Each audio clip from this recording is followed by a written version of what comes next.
Welcome to the Abridged Presidential Histories with Kenny Ryan, episode 34C, an interview on Eisenhower and the wild election of 1952 with Christopher Nichols. I'm excited to welcome Chris Nichols back to the show today. Chris is the Wayne Woodrow Hayes Chair in National Security Studies and a professor of history at Ohio State University, and he is the author or editor of 6 books on U.S. and presidential history. He is currently working on his next book about the election in 1952, which is a fun one, and that's what we're here to discuss today. Welcome back, Chris. Hey, Kenny, it's great to be with you. Thanks. Well, let's start with, why are you writing a book about the election of 1952? What is it about that election that caught your eye? Well, as you said, it's wild, for starters. It's the closer you look, the more you see dramatic stories, you see counterfactuals, what might have happened if not, for what turned out. And I think maybe most importantly, the long-term ramifications of the election of 1952 are often minimized, and I would say that they kind of can't be overstated. We'll get into that more as we go, but for me, one of the big motivations was thinking about the ideas and the politicians who start before World War II and carry through the post-war era. And I got really interested in this moment because it's kind of the last gasp of conservative isolationism and unilateralism in the name, in the actions of Robert Taft, fighting Eisenhower for the Republican Party nomination. And then on the other hand, a kind of set of visions about where the U.S. might be in the world that harkens back to the Wilson era and idealism and reshaping the world, but also even the late 19th century and debates about, what is world power for, if not to actually just advance U.S. interests in a more crass sensibility, like, if this isn't profitable, we shouldn't do it, that sort of thing. So anyway, the debates of 52, I think, if you unpack them, show you a lot about modern American politics and really are still with us in some ways. And so, quick reminder for our listeners, 1952, this is the year Ike first gets elected. So what is it that brings Eisenhower into the race, and also what brings him in as a Republican? We know Harry Truman had been trying to get him to run as a Democrat since FDR died. So why did Ike ignore those entreaties and not run before and not run as a Democrat and then decide in 52 I will run, and I will run as a Republican? All right, so let's cast aside the first big myth, Eisenhower as apolitical. His formal public stance was apolitical. For sure, without a doubt. He's one of those true believers that the American military should not ever express its political beliefs in public. And he's not a registered Republican. He's very hard to track down in terms of his registered party politics or what his votes were. He took those votes and kept them really close to the vest.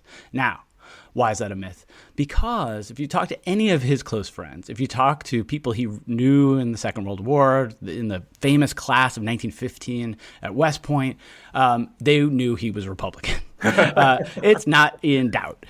So there are very few people who think that he was truly apolitical. Now, why did it seem to people like Harry Truman that he might run as Democrat? Because in 48 in particular, and 52, some of the major foreign policy questions in the era and domestic political questions were ones that actually Ike seemed to support in a kind of in line with Democrats, right? Kind of liberal internationalism, NATO, elements of the New Deal. He winds up picking these fights with Truman to win the conflict, win the election. But he's not really anti-Truman at all. So that doesn't make him a Democrat. That just means that he aligned fairly well with some Democratic positions coming out of the Second World War.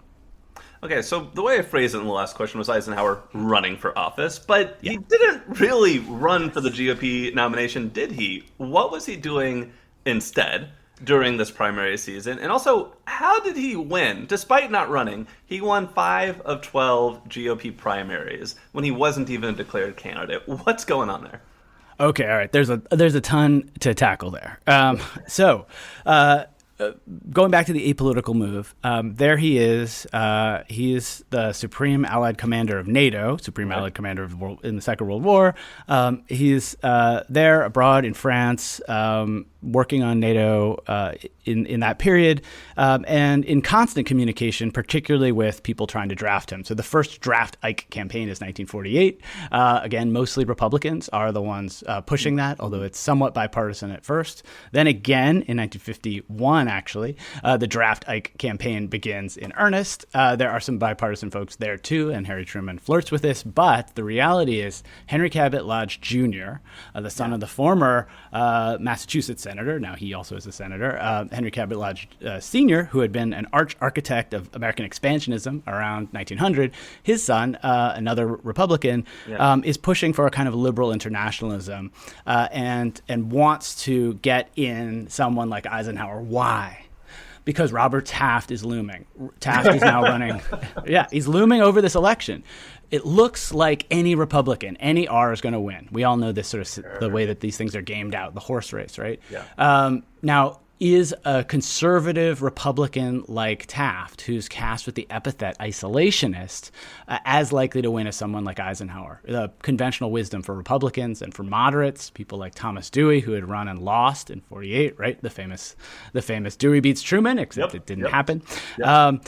They are thinking that they need to get a different candidate from Taft. That Taft is vulnerable because of his conservative positions and particularly his positions against, say, NATO, for instance, and not being very interested in the Marshall Plan and a host of other things. His conservatism is a weakness, according to them. So one of Eisenhower's good friends, a general named Lucius Clay, is probably the main person who is upset about a possible Taft candidacy and Taft victory, in fact. And one of the things that those folks say is things, roughly paraphrased, we cannot let the isolationists gain control over the government. We will not endure as a free people with individuals like Robert Taft running the country. So their fear is that these Taftites will be more like the imperial presidency that they accused FDR of and now are accusing Truman of. So slowly, they're helping convert someone like Eisenhower, which every biography notes he hoped to be president. He wasn't preparing for it. He wasn't he's actually quite naive in his politics, as you know, as you've been already stating and talking about with the audience. And but he does want to be president. I mean, there's no doubt that he would like to be president, but he needs to be persuaded.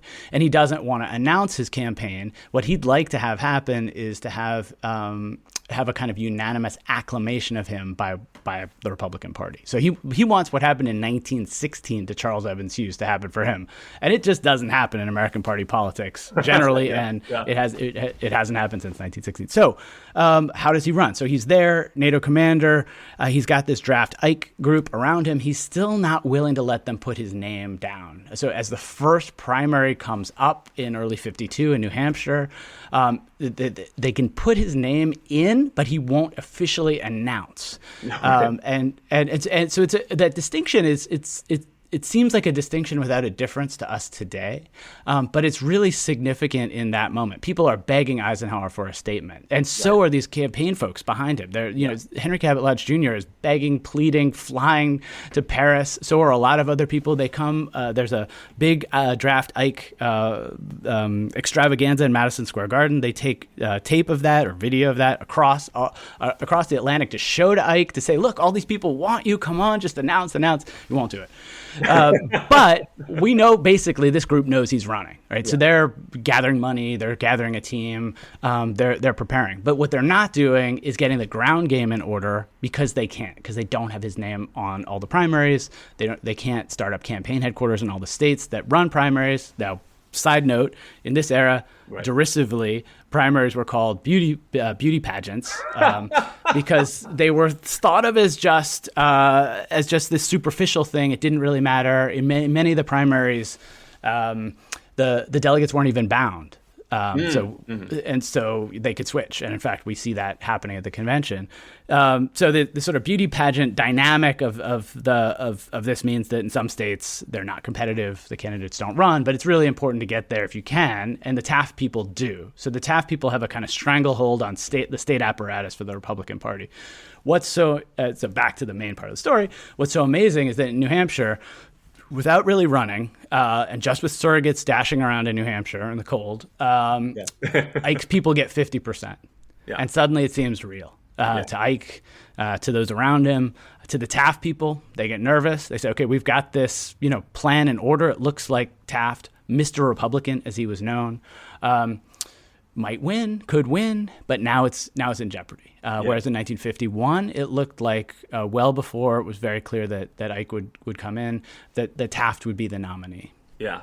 So looks like Ike could be a spot. And it's funny, you mentioned Ike was hoping it would be like Charles Evan Hughes. Another comparison, he might have hoped it would be like Grant, the general who won the Civil War by acclamation. He's a general who won World War II. Come on, guys, by acclamation, just give it to me. Let's go.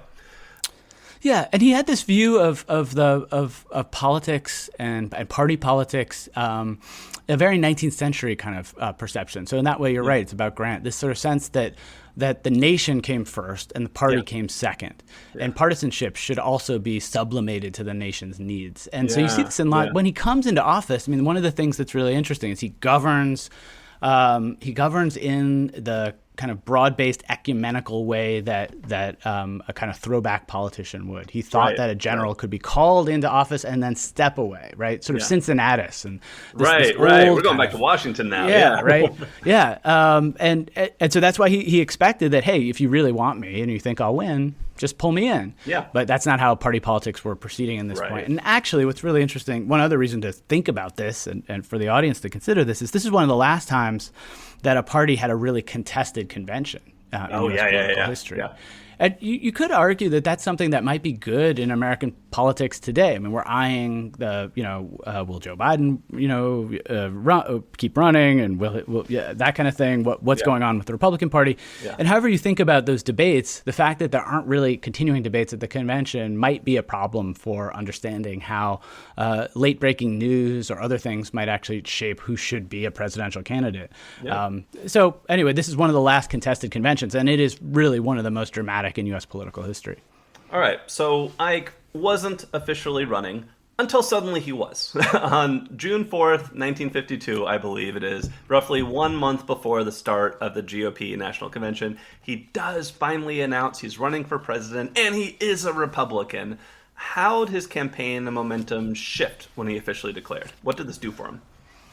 So obviously it lets him quickly try to ramp up that ground game more because he's now official. He's stepped back out of his NATO position. So it's allowing him to take a more, obviously, the most political kinds of positions, announced as a declared party candidate. He gives a speech in Abilene, Kansas, on a football field in the rain, and that's televised. Tons of people come out, and it looks boring. He is not persuasive. He is not charismatic, right? And it's, if you know your World War II history, you know Ike the planner, you know Ike inspiring to small groups, you know Ike inspiring in going out amongst the troops, about caring about them more than himself, a whole host of things. You also perhaps know about his affair. But he was not a big public speaker. And he did not know the nuances of American politics circa the early Cold War in 1952. And so he gives a long speech. He's wet.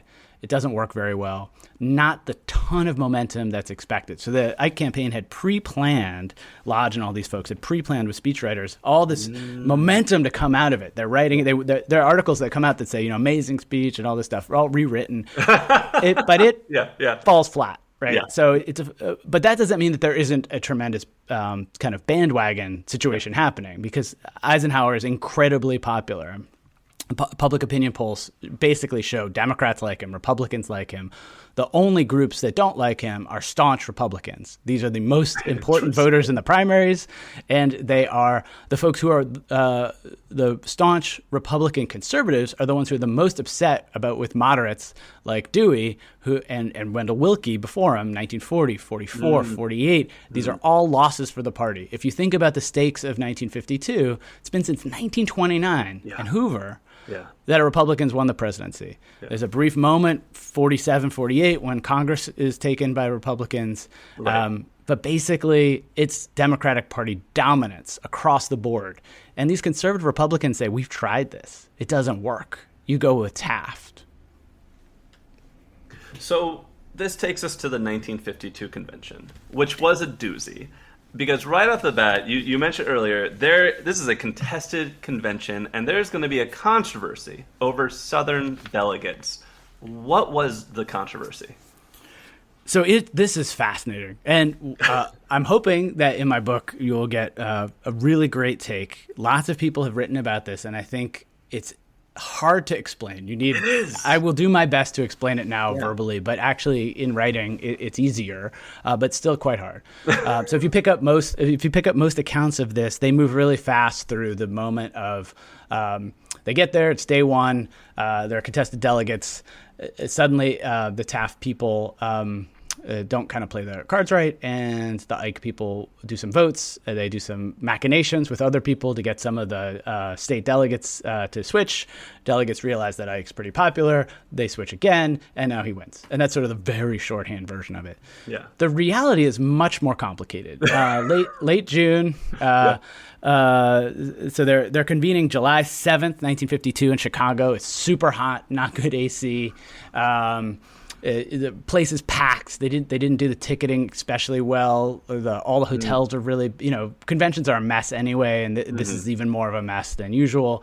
The leading up to that, places like Michigan, Pennsylvania, California are sets of uncommitted delegates, but the Georgia and Texas, you've got state delegates where essentially what happened when they came together to decide who the state would support, they barred the doors when Eisenhower people who they perceived to be, this is the kind of Taft argument, they perceived to be not actual Republicans, either rhinos or Democrats. These are states that did state conventions to decide. They didn't have primaries, right? Right. So they brought people together in conventions, and often county-level conventions. They're pretty small numbers of people who could announce kind of just to their friends who were, and then close the door. Yeah. And so in bigger places, literally there was banging at the door, people trying to come in, or there were these county state conventions that re-announced when they were going, or made different kinds of statements about when they were going to gather, who was going to vote. They ended the voting early. They went with votes that they had previously assumed would be the right number, even if there were there was disagreement in the room. Yeah. This is not uncommon in 19th, 20th century convention politics, remembering especially that these are democratic states where there's almost no chance that a Republican will be elected. This is just the true Republican believers, and what they're really concerned about in this moment is our Democratic Ike people coming in to mess with this, or even Trumanites, right? So, and so they were worried. If you think about conspiracy theories, they're worried that New Dealers are running in here trying to mess with what the Republicans are going to do, in Chicago in July. Yeah. So what had happened previously, just to give the briefest political history, is that there were contests in 1912, in fact, and there was a set kind of standing Republican convention rule that said, and this happened. This is Taft's dad. The set rule was that the contested delegates could get to vote on their own status. And so coming into this convention, that was still the standing consistent rule. So the question, and I could talk more about like all the nuances of this, but like I said, the question when they get there, the very first move is something that the Ike campaign had played really smartly in the public press, which was to say, we want an honest accounting of all the delegates in the states. We don't want a backroom deal. So the Taft people had written and said, okay, let's reallocate the delegates. Look, let's figure this out. Let's not make it a big public mess. Let's not bring it to the convention. That could have been an alternative. But the Ike people say, honest Ike, we like Ike, whole campaign that's about to follow. He's not going to do politics as usual. Yeah.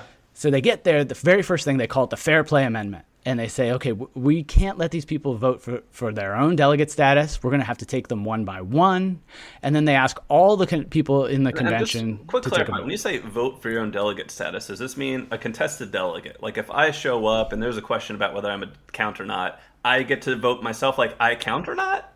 Yep. Yeah. You could so the delegates from Texas could vote on their own delegate status. Yes, exactly right. Yeah. And then other contested delegates could also vote in that.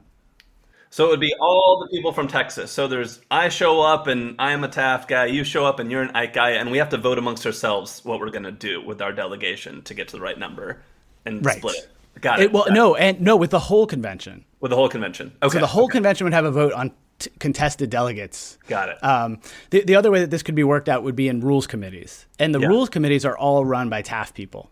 So the really brilliant maneuver here by the Ike team, by Henry Cabot Lodge Jr. and all these advisors who are around him. He may not have great knowledge of how the political system works in the U.S., Eisenhower, but his team does. And they know that if it goes to the Taft and the rules committees and the organizing groups, they're in trouble. So they want to take this to the regular delegates, the people like you and me who are just going to be there and say, let's do that. Why should the contested delegates get to vote, right?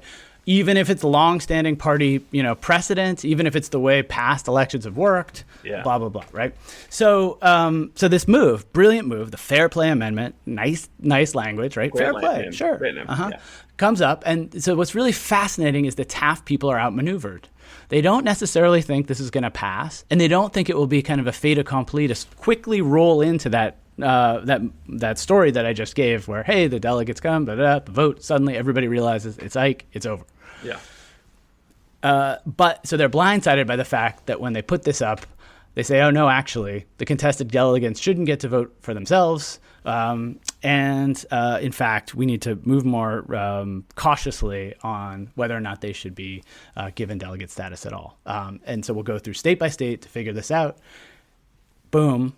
That big vote turns into the next series of votes, which shows just how popular Eisenhower is, and that in fact, despite controlling a lot of the levers of power, the Taft people really don't have a full handle on their own convention. So they come in neck and neck, seemingly just about the same number of delegates. If you look at the Taft papers, you find they think they're pretty far ahead. In fact, the Ike people think they're at least a little behind. They like to say they're neck and neck. And it just switches right there. And the momentum there is tremendous. And that received wisdom that had been murmured about, as I was just saying, maybe Taft isn't electable, maybe these conservative Republican positions aren't so great. Everybody loves Eisenhower. Yeah. There's no way he's going to lose. That set of murmurings and talking points is clearly in the air there. And the Taft people are kind of surprised because they still think, as I said, right, that the kind of core of the party are these people who don't want the moderate wing taking over anymore. They've been losing national elections. Yeah. And I feel like you see that fight even today. You'll hear people ask, what's more important, principles or electability? And that's part of the equation. So it's part of the polling, part of the question when sussing out who's going to win the primaries. Yeah, and just to be a little bit more specific about the numbers there, it's the vote there was 658 to 548, pretty dominating vote on the Fair Play Amendment. And if you think about that in other ways that you're saying that we hear that in contemporary politics, like you hear this sort of received wisdom about how things work, and then the reality is sometimes quite diverges from the received wisdom of pundits, of politicians, etc. So, but what's fascinating about this move and moment is that the more sophisticated people with their hands on the levers of power kind of don't win here. The insurgents win, and it's kind of odd to say that because, of course, the moderate Republicans have been also very powerful in the party. But it's one of the reasons that I'm interested in writing about this, and one of the things I think listeners will be intrigued by, is that this is the last gasp of a kind of conservative Republican foreign policy and domestic politics in 1952. These folks get co-opted into the Eisenhower wing after this, the ones who are elected politicians, and a lot of the rest die out. I mean, so they're older, literally older, their views are figuratively older, right? This 19th century sort of sensibility of a Taft, competing with a different other 19th century sensibility, but one that's been updated much more, a kind of liberal internationalism, kind of pluralism. That's Ike. Yeah, it's a fork in the road for the party. So my next question is a bit to it, and I just kind of want to know how much real there is here. We have Senator Taft representing the conservative establishment. We have Dwight Eisenhower, hero of the moderates, entering the convention, roughly the same amount of support. And then there was also this California governor, Earl Warren, hoping to play the spoiler, and a young California senator named Richard Nixon up to something in the background. what was Nixon up to, and how much credence is there to that he helped kind of manipulate things to help Eisenhower win the nomination and win those key votes that we were just talking about? So there is a lot there. Yes, and this is part of what's so fascinating about this moment. There is a lot going on to swing these delegates, right? It's not just the people in the audience making the votes. There's shenanigans left, right, and center. And after the convention, just jumping over this for one moment, the Taft people accuse the hell out of the moderates. They say, you promised Supreme Court nominations. Check. You promised other appointments like in the cabinet. Check. Some of those really do happen. So they're not entirely wrong, but that's also how American politics tends to operate, as your podcast has made amply clear. So what's going on with Nixon? Nixon is a rising star of the Republican Party. We don't think of him this way now, but he's charismatic. He's good looking. Is sort of self-made. He is far right, so he's sort of on the McCarthyite part of the spectrum. He's from the West. That's also really important. And so he's part of negotiating where the California delegates will go. Will they swing? Will they start with? So the traditional way that this works is that in the first vote, they go for a favorite son, often the governor, sometimes the senator, but usually the governor. And that would have been Warren. So in this first vote, the first votes, it would have been Warren. But what Nixon is doing is negotiating both with Warren, but also across the delegates and saying tacitly, because he doesn't out himself as an Ike supporter exactly in this moment. People know that. So it's a little bit saying that he's like a surreptitious, totally clandestine Ike person. It doesn't seem accurate to me. Okay. But he's not announcing that. He's not coming as a representative of the Ike campaign. He's saying, look, we should switch the California delegates here in the first round because we will get more out of it, basically. Okay. And so the people around Ike are thinking that he's a good candidate. He's on their short list to be the vice president. Okay. He's a little young for that, and he doesn't have quite as much experience. But he's better than the kinds of people Ike is thinking about, and Ike isn't really thinking about it because he doesn't know even that we'll VP. Get to that more in a second. Yeah. Oh, okay. So he doesn't even really know about how VPs are selected. I mean, and that's actually true. That's not an apocryphal story about Ike. Right. He was also good at making it sound like he didn't understand things when in reality he had a very, very deep take. As you'll see at some press conferences, if you ever listen to any of his press conferences. So there's this going on. And then the other piece of the negotiation there, because you mentioned Warren, is that Warren gets promised through a series of convoluted maneuvers the next Supreme Court nomination. And so you have an amazing set of counterfactuals here. I mentioned this before. Imagine a Taft presidency that doesn't have a Warren court. Right. Imagine a Taft presidency where Nixon's not the VP. Yeah. Now, look, professional historians, we don't tend to do counterfactuals, but that's a pretty simple one because it's a one-to-one causal relationship there, Eisenhower into that, right? And so famously, Eisenhower didn't especially expect that the Chief Justiceship would be the next one to come up, and wasn't really sure about what this pledge meant anyway. And then suddenly he has to appoint Warren, and Warren winds up being, part of some of the landmark civil rights cases that then are, to some extent, a thorn in the side of Eisenhower, who's much more slow-moving on civil rights questions than the Supreme Court is, that's for sure. So a lot of truth to this wrangling on these delegates, and the outcome is basically both of those two major California figures become some of the most prominent names in mid to late 20th century U.S. political history. So Nixon does his wrangling, convinces California to support Ike. Ike wins. Congratulations. Mazel tov. Who did Ike want to pick as his vice president, and how did he end up with Nixon instead? You mentioned the people around him wanted Nixon, but what did Ike want? So Ike, interestingly, Ike surrounds himself. If you read any of the really good biographies, I'd recommend Gene Edward Smith's biography, Eisenhower and War and Peace. A fun one is Ike's Bluff by Evan Thomas. There's a great book on Eisenhower in His Times by William Hitchcock, who's a friend of mine at the University of Virginia, which is a great book.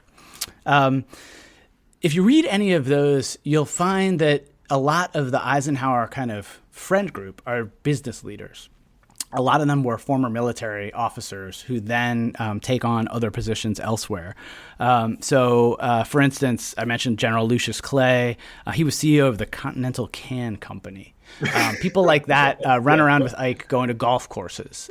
So they've got a history, not necessarily in politics, but involved in it. So bundling, working on campaigns, but more in business. And Eisenhower was one of the kinds of thinkers who thought that you could come from any background and become a politician if you're fairly smart and a good leader and dedicated to public service. So if he had a short list, which he didn't going in because he didn't know that the VP selection was at least partly up to him, if he had a short list, he would have probably chosen one of these business leaders who he knew well, who was also probably former military.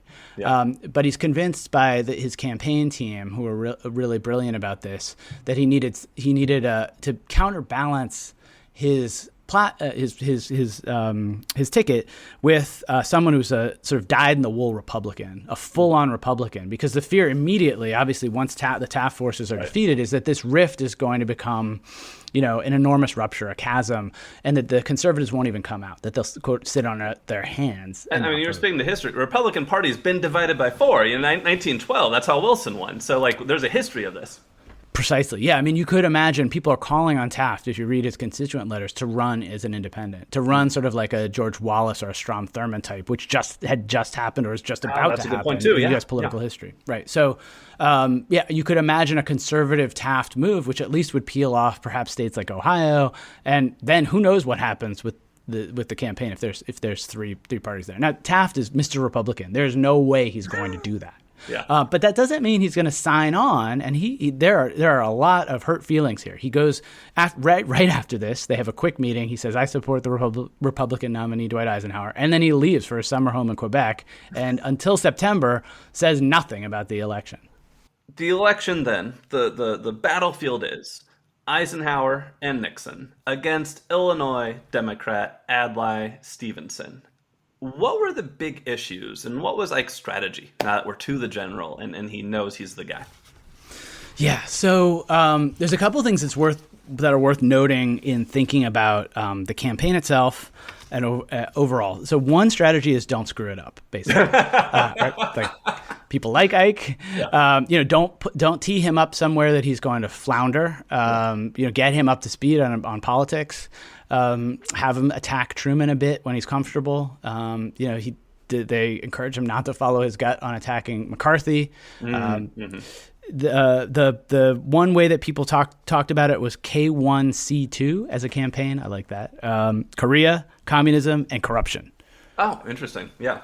So he's going to be hard on communism. The McCarthyite types have already been villainizing the Democrats for letting communists in. Yep. And he eventually, in October of 1952, says, "I'll go to Korea." We'll talk about that in a minute, I hope. Yep. And corruption. The Democratic Party has seemed quite corrupt, and that's certainly how the conservative wing, as well as the moderate wing of the Republicans, are talking about it. And so he's going to clean up this mess in Washington, is how he put it. But thinking about the campaign itself, there's so much that's fascinating in this moment. This is arguably the first recognizably modern political campaign. Both candidates run TV ads. So I said Ike's not the most charismatic. They figure out how to package him. 1-minute segments. The whole campaign on TV, run by Madison Avenue people. The person who coined the phrase for M&M's "melts in your mouth, not in your hands," runs this campaign. The media campaign for Madison Avenue. It's fascinating. You can watch the clips. A lot of them are YouTubeable. I mean, they're great. Yeah. And what they do is the campaign is about regular Americans asking Eisenhower questions about the U.S. Regular people, different walks of life, a mother, African-American former serviceman, two very blue-collar looking people, two very white-collar looking people, whatever. So they're trying to present the sort of personal face of Eisenhower, which people already think that they know through his wartime experience. And he does pretty well in that. So they can script it. Some can be ad-libbed. So there's that. But there's a real good contrast there, because Adlai Stevenson says, "I refuse to be marketed like soap." And he says it's not presidential to run, in this sort of colloquial, folksy, Eisenhower talks to Americans kind of way. Yeah. So the contrast there, though they're both running ads, is Ike is there on the TV screen talking to Americans, and Stevenson just has regular kinds of ads with visual graphics and things like that.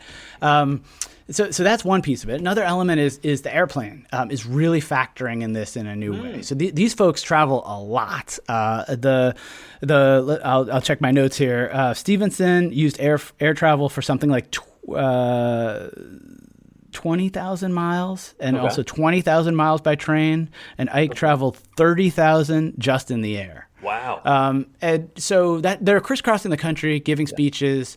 So in the comparison here, right, in the GOP, basically Ike doesn't campaign at all up until the convention. Right. Taft was running all over the place. He said, look, I'm 62, I'm getting old, but I can campaign. I know my issues, and he knew his issues. He was, had been a sitting senator, all this stuff.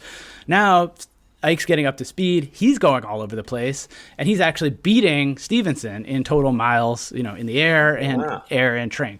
So you have all this. It's a very contemporary sounding campaign. So if we go back through your old episodes, right, they called it the front porch campaign. People came to the president, and only just in the months before the election. Now the president's out everywhere. He's shaking hands, kissing babies. He's on TV. He's being marketed like M&Ms and soap, all that, right? So this is so that's another thing that's really fascinating about this moment and this campaign. And what resonates is the Madison Avenue marketing. I mean, the one lesson takeaway from this is get your candidates on screen, and you will do better. And if you get really smart marketing people to finesse that position for them, set of positions, they will have more appeal. Fascinating. And this all sets up my next question. And we talk about the game plan, corruption, Korea, communism. Corruption's one of those big ones. And this is all working well for Ike until all of a sudden Nixon gets in some hot water for accusations of corruption, undermining this whole campaign, which leads to one of my favorite Nixon stories and another TV moment, the Checkers speech.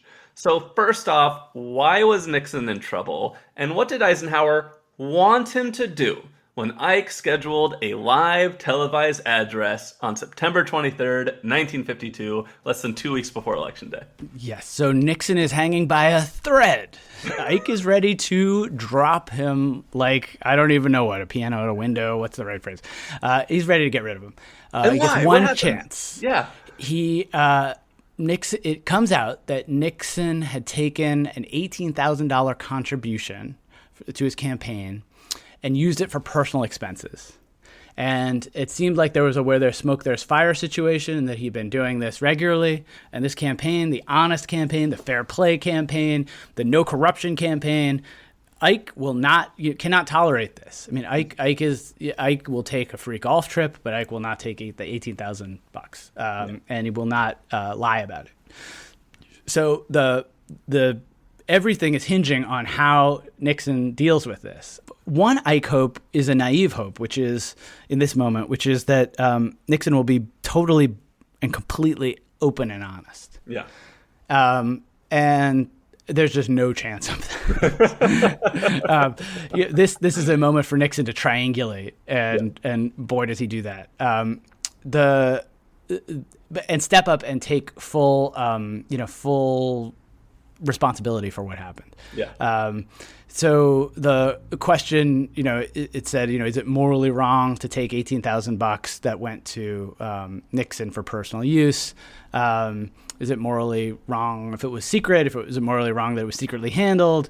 Is it a problem if the people who contribute get special favors? These are all parts of the crux of the scandal in this moment. Yeah. And for Ike, he kind of thinks all of those things are true. That even if the campaign contributions were open and transparent, and even if contributors don't get a one-to-one kind of payoff from contributing, that part of American politics is not healthy for someone like Eisenhower. Again, this is that 19th century sensibility, not the corrupt late 19th century Gilded Age, but a much more, a much more kind of aristocratic and noble sense about what politics could be. So for Nixon, what he's doing there, if that's a sufficient setup of it, yeah. Is this move where he says, look, Every penny of these contributions were for political expenses, and I could prove it. I didn't think I should charge the taxpayers for some of these things that he was doing that seemed personal. And then he makes this quick leap.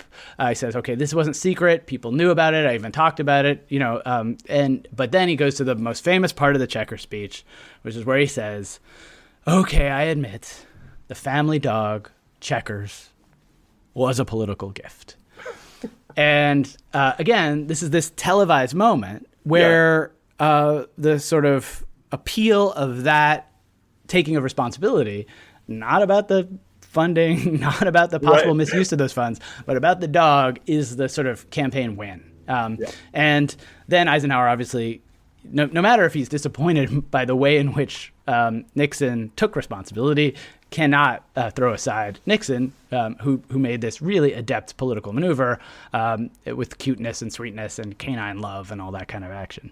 So Nixon survives. So Nixon survives, not only to live another day, but to sort of take notes on this moment, to think about how he can manipulate the truth or versions of the truth for a political win, and also how he can survive challenges. And it's certainly, we know through Watergate, when you get there, right, there are all these kinds of components. But even, he loses in 1960. He can lose and come back. He can, have scandals and push through them. This is a turning point in his political career, obviously. All right, so the final story of the campaign, the last October surprise, you alluded to it earlier, was Ike's "I will go to Korea" moment. Can you give me the context around this? What happened and how it impacted the race? Oh, so much. This is a great one. So this is October 52, and then he actually secretly goes to Korea after he's elected. So again, this is why this election is so fascinating and great. There's so much going on here. I think to quickly broaden out the view for just one moment. So the politics of this moment are that the Cold War is at a precipice, and that it looks like communism is on the march, that Soviet communism is winning. 1949, Mao's armies take China. The Soviet Union, explodes the bomb. These are all things that you've dealt with, will deal with, et cetera, right? But it looks like, the Marshall Plan is expanding in Europe. The Korean War starts in 1950. There's some real dissension in American politics by 1952 about whether or not the Korean War is worth waging. One of Taft's selling points is that he was at least a skeptic of that conflict from the start. And what he famously said in 51, in particular, early in 51, was this should have come to Congress. This is about the Congress getting to declare war. This should be debated, and American troops should not be deployed abroad ever, except if Congress gets to decide. And, that in a way, that's prescient if you think about the rest of the century. And even if you think about how Ike is willing to use troops. So coming out of the conflict, he's much more coming out of the election and into future conflicts. He's operationalizing the use of the CIA much more in Guatemala and Iran. Eisenhower's foreign policy and military policy is very much about the so-called New Look and atomic weapons, and about slow regime change and not committing lots of troops on the ground, or fast regime change through the CIA and other covert means. So it's very different from how a Taft, a conservative Republican of that moment, would have thought of it, and somewhat or largely keeping with the kind of Truman set of ideas, a kind of democratic foreign policy. So this moment, though, about Korea, right? So the Korean War is really unpopular, and Taft doesn't have to give a speech on this. What's really interesting is he wants to. And he gives the speech in October of 52, October 24th, 52. And he argues that he will go to Korea. Now, this is sort of silly, flippant, right? I mean, what does it matter? But the hero of the Second World War is going to try to figure this out, and he wants to end the conflict. That's what he's saying. So there had been this imbroglio between Truman and MacArthur, about MacArthur arguing that the U.S. should use all means at its disposal, including atomic weapons, and should expand the war into China. MacArthur gets fired. MacArthur, notably, might well have been Taft's running mate. Now imagine if Taft had won, that's a heck and the Taft presidency had because they would have wanted to add some military firepower there, potentially. Especially knowing that Taft dies like a year after the election. Holy smokes. Yes, so Taft dies in 1953. Imagine what U.S. foreign policy, how different it would have looked with the skepticism about NATO and the unilateral hawkishness of a MacArthur. Totally different from a Eisenhower-Nixon team. Yeah. And the kind of bipartisan consensus internationalism that is really aborning in the 50s. So why Korea? Well, he's saying, the war is going badly. It looks like an intractable conflict. And essentially this pledge to go to Korea is a pledge to solve the war, to end the conflict, and actually to go on the ground and do the sorts of things that a military commander who's been there with the troops can do, in part also to increase morale. But he says very notably, that this is, in that speech, that this is sort of a turning point moment in American foreign policy. Will the U.S. Do these kinds of hot wars against communism, and can it succeed as a conflict? And again, in achieving the ends that the U.S. would want, which is sort of something like democracy promotion and containment of communism around the world. And so, and for him, it seems like, if you read between the lines of the speech, he doesn't want that anymore. So a kind of non-interventionist wing hears something positive in the "I will go to Korea," as well as those who want to see the war pursued, either more hawkishly or at least to victory, whatever that looks like. Then secretly after the election, in November, he flies to Korea. And you can see at the Eisenhower Library in Abilene, Kansas, the parka that he wore, a camo parka with no insignia, because everybody didn't want the new president to get assassinated. Let's not start that way. Yeah. And so he goes and he sees Seoul, and anybody who knows the map of Korea, he goes and he sees Seoul, and it's totally destroyed. Yeah. Right, because it's right there in the artillery range of the north. Yeah. And that makes a difference for him too, in thinking about how to try to resolve the conflict, knowing that the cities of the north are just as destroyed as most of the cities in the south, like Seoul. And part of that is through this famous set of bluffs for using atomic weapons. Yeah. He's very much not, if you read his papers, if you read between the lines of his papers, if you look at what others thought, generally speaking, it's pretty clear he never wanted to use atomic weapons. Yeah. But in public and through intermediaries, he makes clear that they are on the table, especially to resolve a conflict with China. And coming out of this in the maelstrom of 1953, where Stalin dies, and there's all this, there's a lot of action in 1953. That is part of the process of concluding the conflict and persuading as well the U.S.'s South Korean allies to take a bad deal because it's better than no deal. Yeah, and it's interesting because Truman had very clearly taken them off the table, especially in his big fight with MacArthur, and he got pinned down in a way that Ike wasn't as a new guy coming in. Precisely. Yep. At the end of the day on this election, Ike won in a landslide, 442 to 89 in the Electoral College, 34 to 27 million in the popular vote. What is the lesson and the legacy of this race, both on presidential politics and electioneering, but also the impact on the Republican Party for the decades that followed? So I think on the first level, it is the modern presidency and the modern presidential campaign. Even though Ike is not a standard kind of candidate by any means, between the air travel, the campaigning style, the use of media and marketing, the approach overall is really precedent-setting for the way we now think of politics. The transition in how conventions operate is a stark one as well, and important. How do the rules work at conventions? Will there be contested delegate counts? Who is the likely nominee going in? After this, both parties recognize that they want to have the momentum coming out into and out of the conventions, which means having a nominee before. So after 52, basically, all of the future conventions have a nominee going in and coming out. That's a foreordained conclusion. There may be slight doubts in a few of these, but nothing like 1952 and the GOP nomination in particular. So there are those components. I think the rift between the Ike team and the Taft team is not to be underestimated in terms of its long-standing fractures and fissures in conservative and Republican Party politics. I would argue that the kind of arguments here about limiting the U.S.'s role in the world binding commitments, security alliances like NATO, working with the UN. That's a set of Taftian positions versus Eisenhower's working with allies, working for the collective good, trying to even equalize the difference between small and large states. Those are hugely important differences that very much stick with us. If you're hearing an echo there, you are right to hear the echo of a kind of unilateralist argument that argued for the U.S.'s best interests in all deals, right? Kind of transactional thinking, border control, bilateral, not multilateral, America first. Right. And those sets of ideas in 52 go somewhat subterranean, but that rift is there throughout. And then if you think about what comes later, at the end of the Cold War, it resurfaces with a vengeance in Pat Buchanan, for instance, arguments about America first, about the way the U.S. has been duped by international alliances and organizations at the U.S.'s cost.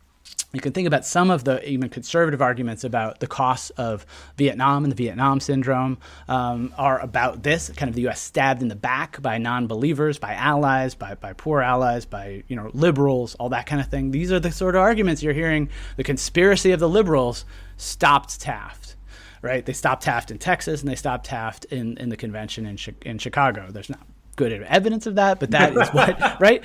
Moves you forward. So for at least several generations after that, the success of Eisenhower and his policies really sort of convinced the Taft people that they're kind of victims, embattled victims of an internationalist conspiracy or cabal, if you want to go deep there, to spread communism, to spread liberal values. And so that group on a farther and farther right positioning takes real offense at who's taken over the Republican Party. On the other side, you have now, when historians have argued for a kind of consensus foreign policy of the Cold War, this is it. It doesn't last long. There are plenty of debates within it, but this is it. Eisenhower's vision fits pretty neatly with Truman's vision. Yeah. There's not a lot of difference there. In fact, congressional Democrats vote just as much or more than congressional Republicans for things that Eisenhower wants in foreign policy and domestic policy. Yep. And this alignment is a really important new alignment. So the Republican Party has become more moderate, more internationalist. The old isolationist and expansionist claims of the Republican Party from those like Henry Cabot Lodge types, or Teddy Roosevelt, expand but unilaterally. That's gone. Now it's multilateralism, work with allies. So those are hugely significant in domestic politics and party politics. So when we tend to think about the transformation of the Republican Party, this revival that happens after 52 comes because of Ike. Again, nominally apolitical. Sure, he liked the Republican Party from the start. But there were other possibilities, and his maneuvering towards the center there really transforms the party. If you think about then in the broader legacy, right? Yeah. It's been since 1929 since you had a Republican president. The New Deal coalition has reshaped the Democratic Party. This is the chance for the Republicans to have something like it. And coming out of 52, they have a trifecta for the first time of the presidency, the House of Representatives, and the Senate, and they can start passing things and making moves. And the last gasp of those old conservative isolationists are people like the Ohio Congressman John Bricker pushing for amendments to restrict the president's capacity to do foreign policy. Yeah. And they lose. Or they get co-opted into this moderate wing or moderate center dominating the Republican Party, and lots of them drop away. Herbert Hoover still alive, still making arguments for a circumspect U.S. foreign policy and against the New Deal, no longer the dean of the Republican Party. They don't come to pay obeisance to him, in West Branch or New York, where he mostly lived in the Plaza Hotel. And so the party itself has changed, fundamentally changed. And 52 is that pivot. It feels like this is the beginning of that old phrase, politics ends at the water's edge, because Ike basically aligned with Truman, and from that point forward, it's kind of like, this is the international policy of the United States. Stamped. Yep. I mean, that old claim, that phrase is the 19th century claim, and at different moments, it seems most realistic, and it's very true in this 50s era. But you start to see some rupture there in the early 60s.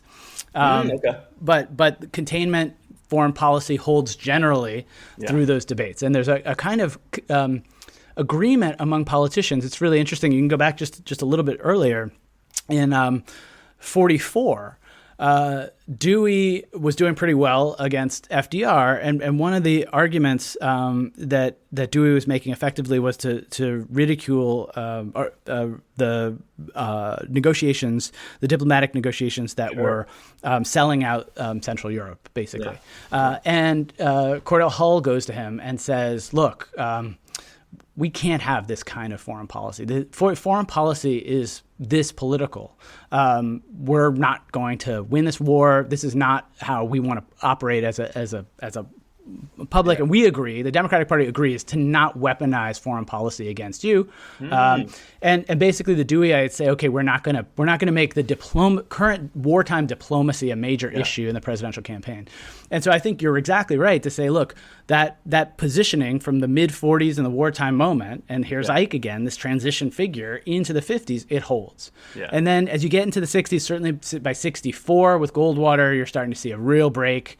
And then, as Vietnam escalates, that really changes. But this is perhaps the most important turning point era for the Cold War. And so, having that bipartisan consensus is a great way of understanding, and again, not fully a consensus, but a lot more, a great way of understanding, how you get things like the interstate highway system, how you get all this landmark legislation in the 50s. It may not feel as transformative as some things that people who know political history for other eras know well, like the Voting Rights Act and Civil Rights Act in the mid-60s. But these are really important. Huge. You get a first piece of civil rights legislation. You get Eisenhower pledging in 1957 the Ike Doctrine to support free peoples in the Middle East. I mean, this is enormously transformative for U.S. foreign and domestic politics. And again, some of those, even the domestic pieces, are connected, like the highway system, to foreign policy. There's a lot of really close dovetailing of domestic and foreign policy in these years. And I think there's one more legacy that's interesting that's been important for my book project and how I think about this. And another element of this that's fascinating, and I teach a class on religion and U.S. foreign relations, is that Eisenhower brings into office a slightly changed view about religion and a big idea, which is basically, as my colleague at Cambridge, Andrew Preston says, basically that religious faith was the source of democratic politics, and that you need to have religious faith to be a proper democratic citizen, an engaged citizen. And the famous turns of phrase or misparaphrasings of Eisenhower's, "I don't care what you believe, but you must believe something." You see in the Eisenhower years, you see in the 50s, you see a kind of rise of a civil religion where in 54, 57, you get under God and the Pledge of Allegiance and on money. And you see in this era a set of changes about how U.S. foreign and domestic politics are configured through a kind of Judeo-Christian lens, which suggests that atheist communism is the other, is the problem. And a proper democracy needs to function through faith, some kind of faith. And some Ike antagonists say, why is he so anti-atheist? And in this era, not many people are identifying as atheists, so it didn't really matter so much as a political position. But it is an interesting thing that to see him making these arguments in public, and you see fused in his speeches in ways that you haven't seen in some ways going all the way back to Lincoln, kind of faith in the American democratic project that was about living up to the best ideals of democracy, which included a kind of sense of Judeo-Christian, do unto others, obligation, duty, civil service. Now they seem like sort of some of those, even the secular ideas, seem kind of quaint to us in American politics. But then they were really poignant and important. And the contrast here, one more element here, is that this is one of the last times that you see in the 1952 GOP battle a difference between conservatives and moderate Republicans, where the moderate Republicans like Eisenhower are more invoking faith than the conservatives. And so Hoover was a Quaker. He was a big ally of Taft. And Taft's vision of religion is much more reduced, and he's much less willing to say that democracy relies on faith than Eisenhower. And so again, another element in being introduced here and changing is that the rift between the Eisenhower people and the Taft people also then becomes instantiated in a kind of conservative religious groups who rise up later as the new right in the 70s into the 80s, and they want to bring a much more staunch, orthodox version of religion into public life.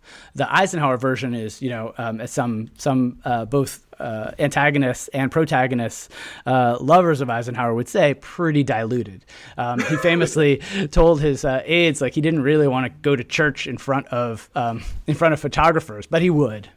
Yeah. So he becomes Presbyterian when he comes into, or Episcopalian, when he comes into office. But he hadn't identified. In fact, he as a kid, although he was very religious, like I said, just in the more this broadly ecumenical way, he actually comes out of a either Dutch Mennonite tradition or Jehovah's Witness tradition, and which was a peace tradition. But he goes into the military, so you could kind of see the a little wishy-washiness in his exact theological perspective, but not in his sort of deeper religiosity. And I think that's a really interesting thing to note here in this election. And in the consequences, that the Eisenhower years are a blending of American public religion and civil society in new ways that are very much with us in ways that we often don't understand, don't recognize as public policy choices that happened in the 1950s. If you've enjoyed this interview with Chris and want to learn more about Ike, well, set a reminder to go get his book. In a few years, you'll know I'll be promoting when it comes out, or you can pick up any of Chris's other books on U.S. history in the meantime. Thank you for your time, Chris. It's great to be on with you, and thanks so much for caring about history, presidential and political history, politics, and all that good stuff.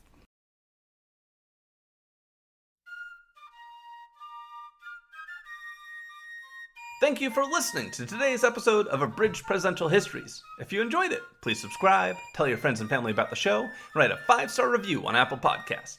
If you'd like to support the show, you can look it up on Patreon or go directly to www.patreon.com/abridgedpresidentialhistories. This helps me buy books and pay to host the show, and thank you so much to everyone who's contributed so far. The music in today's podcast is a public domain recording of the United States Army Old Guard Fife and Drum Corps. In our next episode, we've had many generals become presidents in the Union's history.